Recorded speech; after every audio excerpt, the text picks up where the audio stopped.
Hey, we're on. Hey, everyone. How you guys doing? As always, Shane and Richard Hodges here, ready to rock and roll on another Thursday. And finally, we've got something to talk about. We actually had something happen yesterday, which has been like 2 months waiting. So that's good. And we've got some really relevant stuff to talk about. So let's just wait for some people to come on board. Let's just make sure everybody can hear us. Can everyone hear me? I can hear you, Shane. Now we've got some of the old usual suspects and some new names, eh? Right on. Yeah, let's not call them old. Oh yeah, Sorry, usual suspects. Old I'm faithfuls. joking. I'm joking. Old faithfuls. That's what we'll call them. Old faithfuls. Yeah, I was trying to upload a file here, but it hasn't been working, and I've logged in and out. That still hasn't worked, so I'm just going to abandon that for now. No problem. All right, so who we got on? We got Ken from Melbourne. Yep. See, we get a couple of Australians on every call. That's great. From Marbella, Luke, good to see you. I don't know, Luke, I'm assuming you live down in Marbella. When I first moved to Europe, Marbella was actually where I was going to move to, just because I had friends kicking around there. I'm not sure I would have liked it as much as Andorra, but I don't know. Richard, you've been to Marbella, haven't you? I don't think so. No. All right. I thought a big swinger like you would have been cruising in there on your yacht and just. I only tend to travel where I'm paid to travel to. So. Hey, I got Arnie from Iceland. Excellent. Good. Giandrea, good to see you. All right. So today, let's get started. We've got 30 minutes exactly. And let me just roll over here. I'm going to go to... Hey, Jason. Give me 1 second. All right. And we got... we should do those tip things, on these live streaming things where they can tip you money. We should do that. Wouldn't that be cool? And every time they do, they get a little ching sound, a little dollar sign floats up or something. That'd be so cool. Yeah. That'd be really cool. Yeah. Virtual strippers basically would become. Yeah. I'm not sure anyone's going to tip me for watching me strip. But... well, stripping our knowledge. All right. So, hey, I do have a poll question here. I'm going to publish it right now. And, maybe it's a day late and a dollar short, but do you think the market's going to break up or down, or a substantial IV expansion or increase by the end of August? Oh. End of August. I mean, hey, we're not far away. That's like 13 days away, right? So, I think it's a relevant question. So we'll come back to that in a bit. I'll get my thoughts on that at the end. Yeah. Cool. Great. I always do. No one else me, but I do it anyway.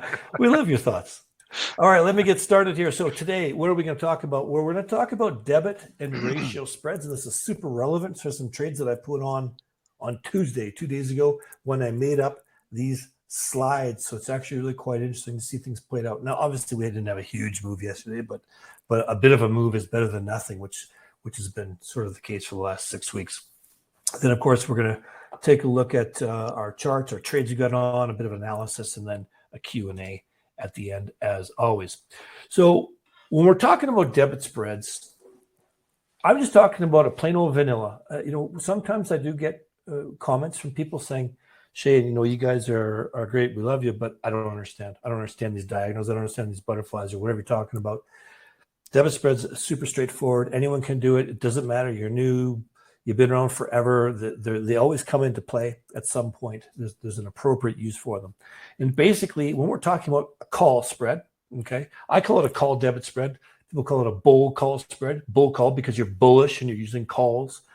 You're simply buying a lower strike option, call option, and then you're subsequently selling a higher strike call option with the same expiry date. That's it, right? And you're capping your profits with that higher expiry date. It's a directional trade.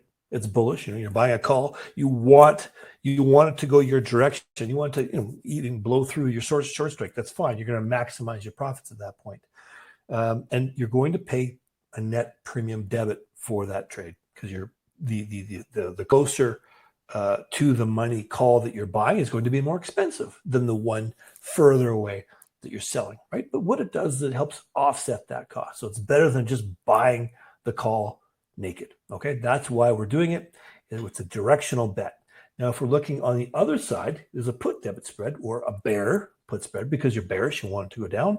You're selling a higher strike put, or sorry, I meant to put buy there. My bad. I corrected my slides, but I forgot I didn't download the new presentation. So I've got a couple little errors that might be in here. Anyways, you're buying the higher strike put, selling a lower price put, same expiry date. It's a directional trade, and you're going to pay a net premium. Okay. So when we look at the risk reward profile, it's very, very simple. You know, the price of the underlying is usually going to be around here on a bull call spread. You buy a long call, it's going to cost you money, right? But at the same time, you're selling a call at a higher price to offset the cost of doing that, but you're maximizing, you're capping your profit. Okay, I shouldn't say max profit. I should say you cap your profit at that short call strike. All right, so if we look at it at a chart, and again, I took these the screen share or the screenshot on Tuesday afternoon, and we can see the price of Bitcoin here is 29,300-ish, somewhere around there.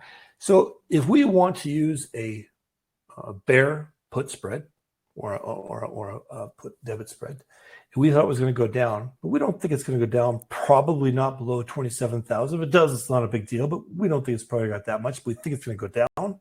This is what we can do, right? We can come along and we can buy. And let's say we do this short time frame. We're looking at September 1st. That happened. That was a 16 days to expiration. That was 2 days ago. So now it's 14 days to expiration. Okay. We can buy the 28,500 put, and we can sell the 27,000, right? That gives us $1,500 a profit in there if it goes our way before our gains are capped. All right. And we're going to pay a net debit for that.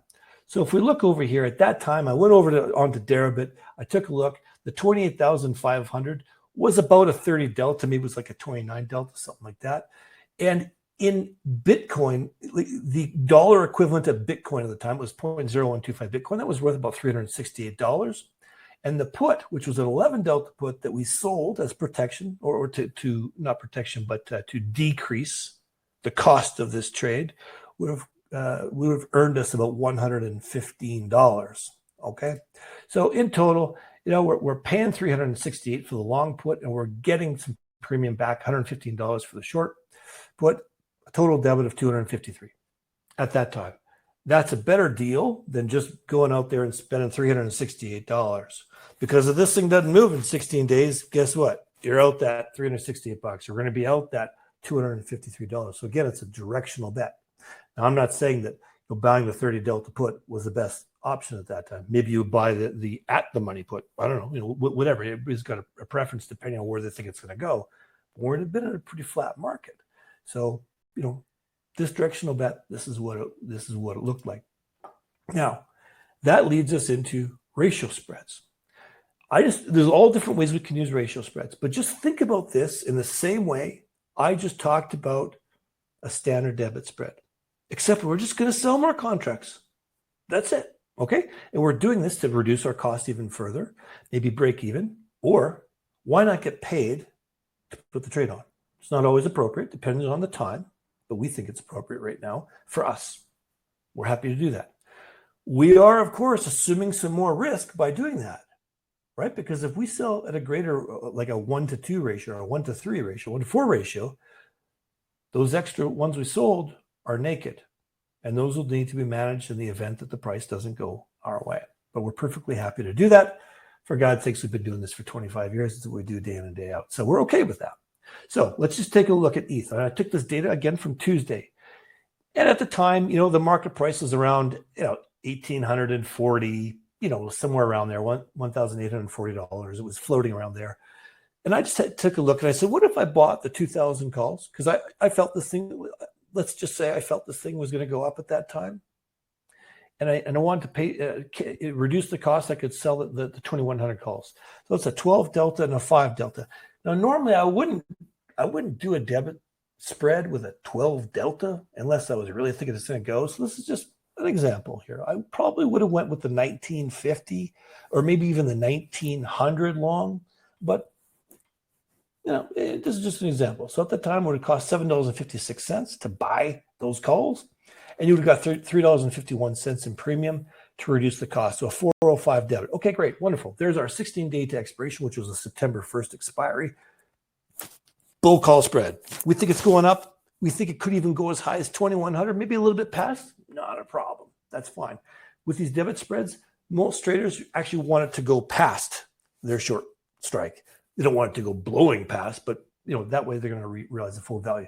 A lot of people say, all right, hey, but Shane, the perfect scenario is if this thing goes up to 2,100, it expires right at 2,100, so you get all premium from the calls, and you maximize the short calls, and you maximize your long call. Yeah, well, that's not going to happen. There's probably a greater chance of that happening than me spending 2 hours in the holodeck with 7 of 9. It's not going to happen. So, maybe once or twice in your entire trading career will it expire exactly where you want it to the dollar on expiry dates. It's not going to happen. So, most of the time, most traders want to go past that 2,100 because they're going to be maximizing that trade. Okay. So we're talking about ratios. So instead of going here and paying, $4.05, what if I did a 1x4? What if I sold 4 of these 5 delta calls to completely offset and get paid? What's that going to look like? Well, we're going to get paid. We're going to get paid $6.48 at that time, the value in ETH to put that trade on. I'm okay with that because what's the worst case scenario? Well, if it goes down, I made a bunch of money. If it goes up, anywhere below 2,100, I'm making money. If it blows past 20, let's say it goes to 2,400 on a news play. Well, I've got 3 contracts I have to manage, don't I? Or 3 times 1. So if I bought 10 of these 12 delta calls and sold 40 of the 2,100s, well, I've got 30 calls I have to manage that are naked. I'm okay with that. Been doing this 25 years. We're okay with that. Okay, so that is what the ratio spread and how we do it. Now you can adjust this. I don't want to complicate muddy the waters here, but we could sell maybe some 2050s, a few 2100s, and some 2150s, right? And make a 1x4 ratio spread, but spread, or like Richard likes to say, smear. So we're going to smear some expiries. I like that idea too. You're not putting everything on at once. Now, I actually did take some of these exact trades. I'm going to show you in a second. Now, they didn't work out the way I wanted them to exactly because I didn't get the fills I want because the market moved when I put my orders out, but I still got the trade on, and I was quite happy to do so. So hang on, let me go over here. I got to share my screen now. Why don't I see it? There it is. So you guys see this okay? I do. Okay, great. All right. So this is Bitcoin. Again, I still don't have any Bitcoin positions on, but there's that red line we were adhering to. We busted below it. I expected to keep going down. I know we're in a low volume market. It could go right back up and be in the range and fart around. It could easily happen, but I wouldn't be surprised if we started ticking down and then end up sticking kind of in this 26, 27, 25, the extreme. I don't think that'll happen unless there's a news play.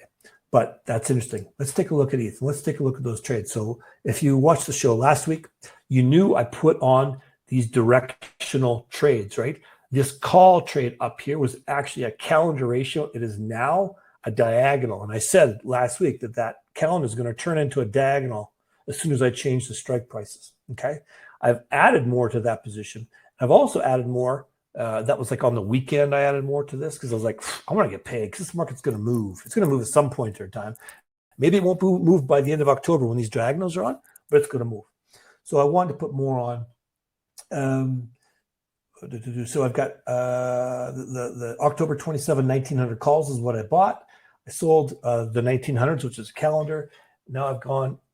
Those are the 18th of August weekly. So every week I'm selling the weekly, right? So 18th of August came along. Those are all expired worthlessly. Actually, I actually bought them back dirt cheap. I didn't let them expire. And I sold the 25 August, the next, which is the next weekly expiry. The 1950 calls is the 1x2 and the 1900 calls is the 1x1. Now I wanted to sell more calls against it. And I was on the inside, then the market dropped down and I didn't get the fill and it sucked, but whatever, that's life. I still got paid to put the position on, so I'm okay. So I actually don't, let's say the market keeps going down. I don't even need to take that trade off because I got paid to get into it. I'll have to take a look at the numbers. I didn't make enough to cover the cost of the long calls just yet. But if the market keeps going down, I will take that trade off. Although the end of October is a long time. We could go right down here and bounce right back up for all I know. And then I'll look like I have egg on my face, but it won't be the first time that happened. What's the put diagonal look like? Well, I bought the 1800 puts, the October 27s. I can't remember what the expire was in the weekly of 18 Aug, but I took those out. Now I sold 25 August, 1750 puts, 1 for 1. I'm just doing 1 for 1 on the put side. Put side's more dangerous, right? Because the value of the underlying asset is decreasing. We have the underlying asset in our Debit account. What else did I did? What else did I did? What else did I did? What else did I do? Well, I put on a ratio spread right here, right? This is a September 1st. I bought the 2100s. I sold the 2200s. So for every contract I bought, I sold 2. Okay, sold 2. So it's free for me to get into this trade. Wonderful. It's going the other way. That's fine. We'll also put one on the put side, which is looking pretty lovely right now, I have to say. 1750s I bought, and I sold the 1650s, and I did that as a 1x2 as well. So it didn't, I can't remember if I did this at a net credit or it was just a small debit, but I felt a little bit more inclined that we're going to go down. So that's why I was pretty happy to do that. Now, I still got all these long puts all over the bloody place that I was picking up for cheap over the last 2 months as insurance. But that's what I have going on. And that's how I use these ratio spreads. For all I know, this market would have just kept going sideways for another month or two. And it might go right back up and keep going sideways. But you know what? I like to have these directional bets on, especially when they don't cost me anything, cost me very little, or I get paid for it. The only thing is when we put on a ratio spread, we have to be prepared to manage that position because we're going to have some naked exposure and a bit more risk. So I'm not going to put on a ratio spread and then go for a holiday and not check my phone for 2 weeks. I'm not going to do that, right? You got to be around. You want to be able to manage that. Okay, I'm trying to go faster so I have time for questions. Richard, over to you. Yeah. So actually, I was just looking at my book. I could actually just stick a ratio spread on now if people want to see it happen. Let's do it. From last time I was playing around on 1st of September, and those trades have worked out pretty well. I think the last call or the call before, I did a 3,500 call versus the 3 of the 31,500s. Since then, I did some 31,000s against 32,000s. And now with the move down, I'm just looking at the 29,500 versus 3,500s. So we could pay 130 and receive 195 if we're lucky. Yeah, we could do that. Let's just stick on I don't know, 0.2 of those. We're filled and sell, is it 0.6 of these? Just wait and see if they get filled, and that's actually overwrite some of my other longs, but it doesn't really matter because in the end the book is just a book. All the risk amalgamates. I was thinking about the same on the put side. So what, 27,500 short or long, 114 against the 26,500s, probably a reasonable range, right? I could even be a bit more aggressive, couldn't I? I could sell like 4, 5 of the 26,000s. So if we went, what did I say, 27,500, 5, I don't know, by 0.2 of those. And what do we say? 26,000. Could sell one of those. Nope, filled. Actually, you notice that that actually hasn't hurt my margin, even though I just sold a 1 Bitcoin notional of short unhedged. It's because actually all the margin system on Debit is assuming that all my risk is on the upside. If you look at my margin thingy here, it's all red on the right-hand side, and that's because I'm heavily short futures because I'm converting my portfolio into synthetic dollars. I measure my P&L on this account in dollars, and that's it. Simple as that. The position's on or getting on. 0.2, yeah. So 1 by 5 on the puts. That could get quite exciting actually over the next few days. I think that 26,000. Uh-oh. Hey, Richard, I'm so sorry, but it looks like it's some comments saying they can't see your screen. It's funny, I can see your screen. I'm not sure why. Let me turn the slide deck off. Maybe that's. Let me try and reshare it. Oh, you know what? It almost looks like even the slides got turned off for some reason. I think there's something happening with our software. It kicked everything off. Can everyone see that now or not? Yeah, please let us know, guys. No. Okay. Paulo says you don't. That is so strange. It's got to be a software issue we're having here, guys. So sorry. But you saw mine. Oh, Cora says it's fine now. Okay, great. It's back. Okay. So I can go back here and hopefully stick my mouse over it, and you can see. I'll just repeat myself quickly. So you can see I've bought 0.2 of the 27,500 puts on the 1st of September, and I've sold against those 5 of the 26,000 puts. And similarly, I've bought 0.2 of the 29,500s, and I'm in the process of offering the 3 of the, or 0.6 of the 30,500. Interestingly, no one's taking me, even though you see that green box. That's telling me that my offer is actually better than the indicative price suggested by Debit. So that green box is telling people that they should be taking my price.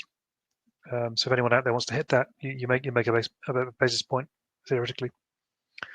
But I'll just leave that run. The markets move around. It'll get hit eventually.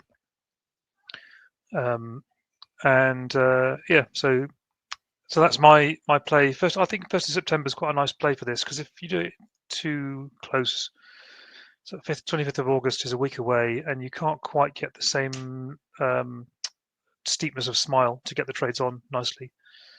But 2 weeks is enough, and the smile is steep enough, and you can kind of get that trade on. And a nice thing about this trade is that it also plays to the smile, because as the market moves, so that the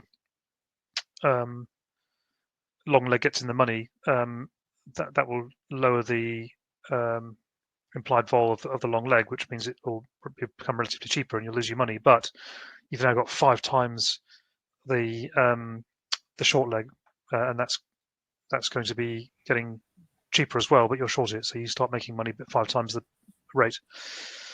So as long as you delta hedge fairly regularly, that trade's pretty safe. That's why I'm not worried about the short leg being naked. Cool. I was checking the volatility surface this morning. Well, actually, even just before the call, and it looks like as we expect, a little bit of a skew in the short term on the put side. Kind of to be expected. And there wasn't much of an IV expansion on ETH, a tiny bit, but a little bit more on Bitcoin, not a lot. Did you have? So you said you wanted to share some thoughts on by the poll, or do you want to talk about that later? Oh yeah, poll. What's the poll saying? Poll is pretty split, right? 48% yes and 52% no.